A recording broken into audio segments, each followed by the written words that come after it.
Hi, this is Eric Martin with Board Game Geek. I'm here today looking at Photosynthesis, designed by Hjalmar Hawk, published by Blue Orange Games, that is for 2 to 4 players, in which, as you can tell from this fetching cover from Sabrina Miramon, you are growing trees. You're sitting there absorbing light and growing trees. It's not something you might do in your everyday life because, of course, you go around and absorb light, but you don't make a big deal out of it. You don't get points for it. You don't score, but that's what you're going to do in this game.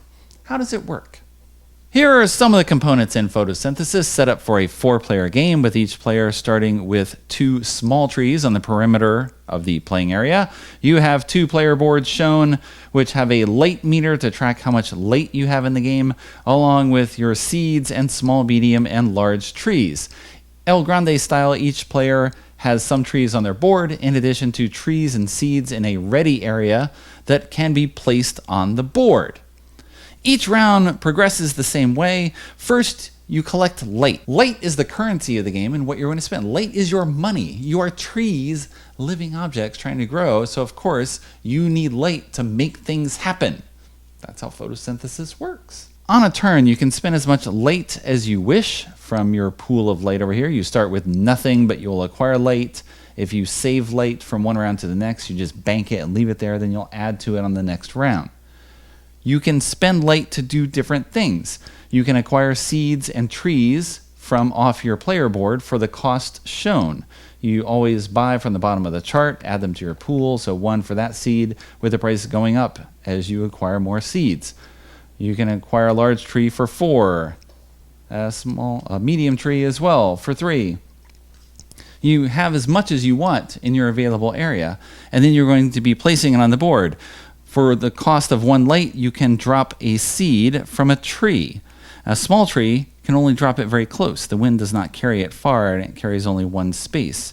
Should you have a medium tree on the board, a seed can go up to 2 spaces away, a large tree 3 spaces, and that makes perfect sense.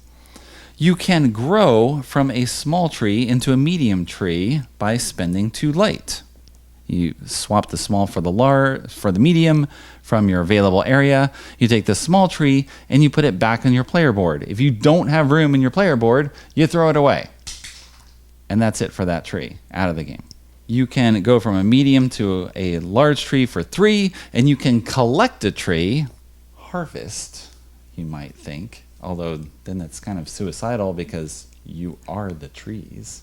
You can collect a tree for 4 light. You put that wherever that large tree is, you put it back onto your player board, and you look at how many leaves were in the space that you left, and you take the topmost scoring token for that number of leaves.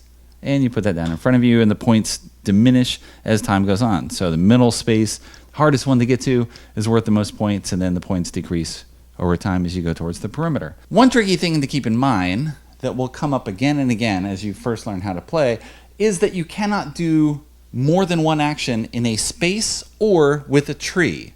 So you can't have a tree, drop a seed from it, and then make the tree grow.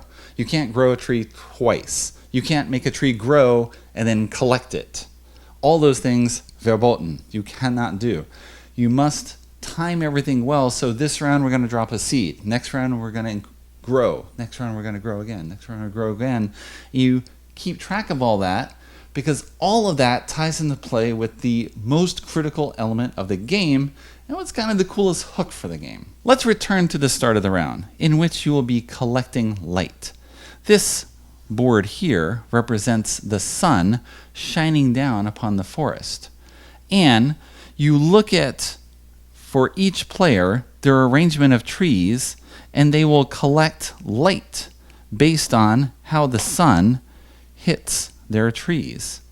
So if you look at the orange player, the light comes through here, hits this small tree, which gives light. This medium tree is 2, and this medium tree is 2. So that'd be 5 light total, and you add it to your board over here. The green player gets 1, gets 2.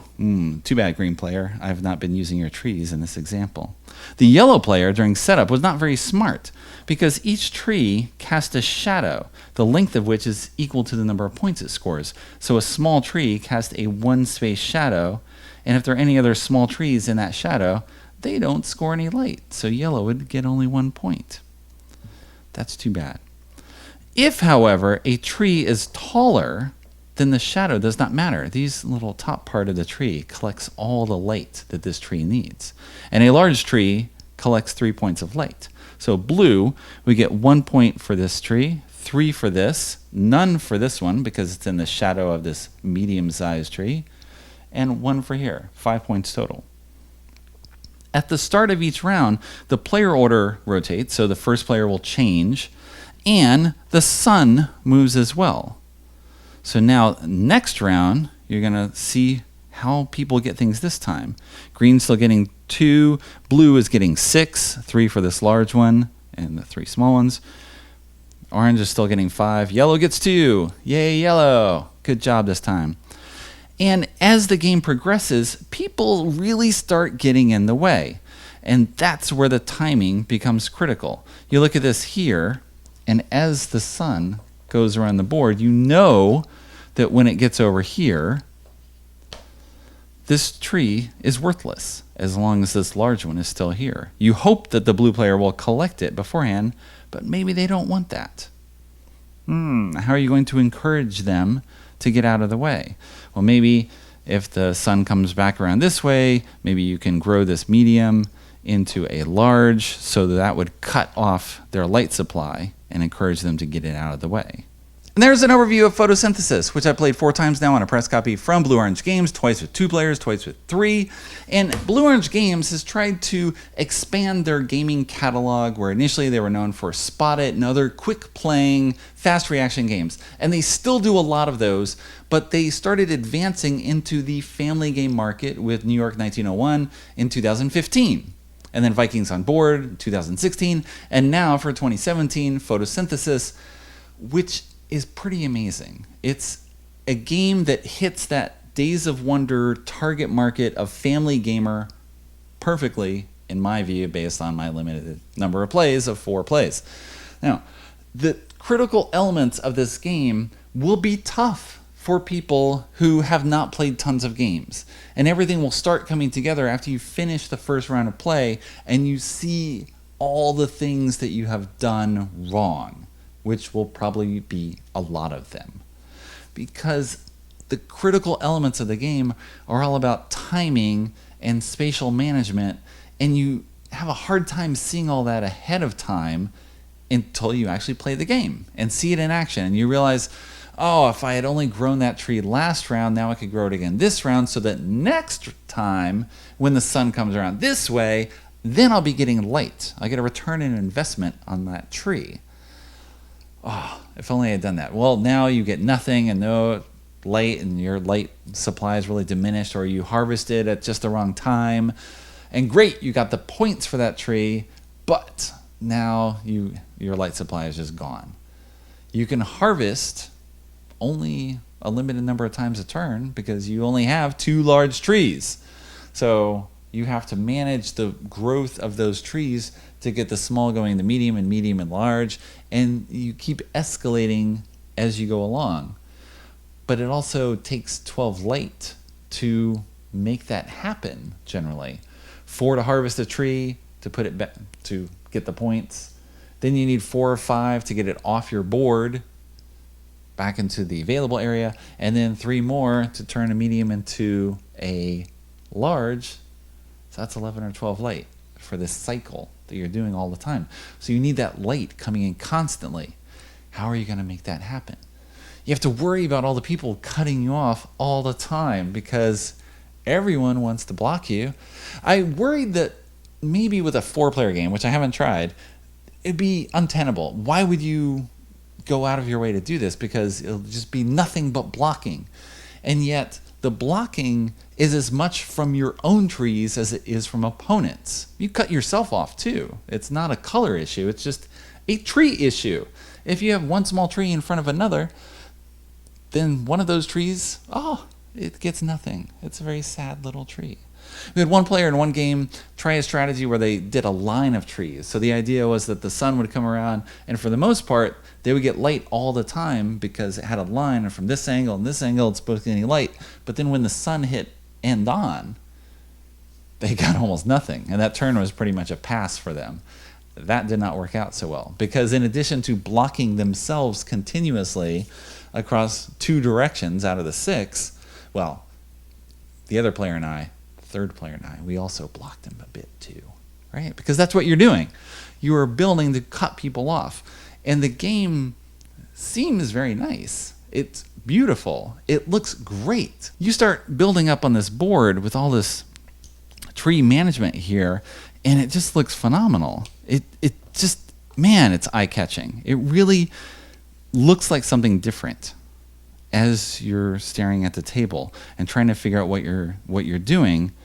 But there's also the complexity of trying to remember 2 turns from now the sun's going to be over here and this angle's going this way, and the green player has cut off their own light for here, but I'm getting the blue, and da-da-da-da-da-da. All this stuff is turning around in your brain, and it's good. You can play this casually and not care as much and probably not do very well, but if everyone's sort of on the same level of playing that way, then you'll probably still have a good time. If someone's played a few times or can look ahead a little bit more, they will probably do better until you're all sort of at a similar level. So that's one of the challenges of the game, but it's the strength of the game, that you really can do better. And then you can start to anticipate timing more.